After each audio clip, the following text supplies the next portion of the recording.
CCTV ফুটেজে দেখা যাচ্ছে যে স্থানে খুন হয়েছেন জগন্নাথ বিশ্ববিদ্যালয়ের শিক্ষার্থী ও ছাত্রদল নেতা সেখান থেকে পালাচ্ছেন দুইজন। নিহত জুবায়েদের সহপাঠীদের অভিযোগ তারাই মূল হত্যাকারী, যার সাথে জড়িত জুবায়েদ যে মেয়েকে পড়াতেন।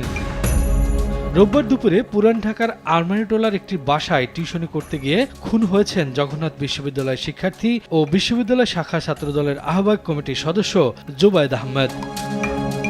পঞ্চমতলা ভবনে ৩ তলার সিঁড়ির উপরে রক্তাক্ত অবস্থায় পড়েছিল জুবায়েদের লাশ।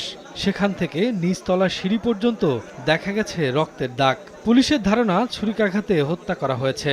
এ ঘটনায় জুবায়েদের টিউশন শিক্ষার্থী বর্ষা ও তার পরিবারের কয়েকজনকে হেফাজতে নিয়েছে পুলিশ। 15 নূর বক্স ল্যান্ড একটা বাসার সিঁড়িতে জগন্নাথ বিশ্ববিদ্যালয়ের মোহাম্মদ জুবায়ের হোসেন সে নিহত হয়েছে। 5 তলায় টিউশনি করতে উনি 3 তলার সিঁড়িতে পড়ে আছে। সহপাঠীরা জানান, পড়াতে যাওয়ার কথা ছিল না জুবায়েদের। বর্ষা ফোন করে এনে পরিকল্পিতভাবে হত্যা করে আলামত নষ্টের চেষ্টা করে। হত্যাকাণ্ডের স্থানে এসে জগন্নাথ বিশ্ববিদ্যালয়ের উপাচার্য জড়িতদের কঠোর শাস্তির দাবি জানান। যাকে প্রাইভেট পড়াতো উনি বারবার কল দিচ্ছিল যে আসলে ভাই আপনি কোথায় আছেন এক্স্যাক্ট।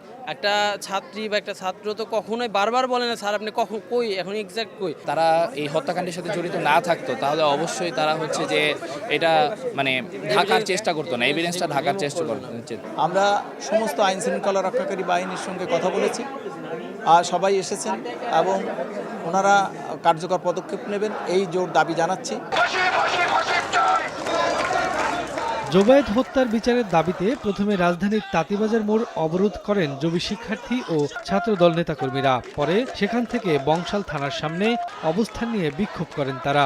জড়িতদের আইনের আওতায় আনা না হলে কঠোর কর্মসূচির হুঁশিয়ারি দেয় ছাত্রদল। দুজনকে দেখা গিয়েছে যে দৌড়ে যাচ্ছে, তার সাথে আরও কেউ থাকতে পারে, সেগুলো অচিরেই শনাক্ত হবে বলে এবং সেই দুজনকে আজ রাতের মধ্যে গ্রেপ্তার হবে বলে আমরা প্রত্যাশা রাখছি। অবশ্যই আগামীকাল আমরা আবারও ছাত্রদলের পক্ষ থেকে কর্মসূচি দেওয়া হচ্ছে, যখন বিশ্ববিদ্যালয় থেকেও কর্মসূচি দেওয়া হবে। এর আগে জুবায়েদ হত্যার প্রতিবাদে টিএসসিতে বিক্ষোভ করে ঢাকা বিশ্ববিদ্যালয় ছাত্রদলের নেতাকর্মীরা। এছাড়া রাজশাহীতেও নগরীর আলোকার মোড় থেকে বিক্ষোভ মিছিল নিয়ে বিভিন্ন সড়ক প্রদক্ষিণ করে রাজশাহী মহানগর ছাত্রদলের নেতাকর্মীরা। শফিকুজ্জামান রুবেল, সময় সংবাদ, ঢাকা।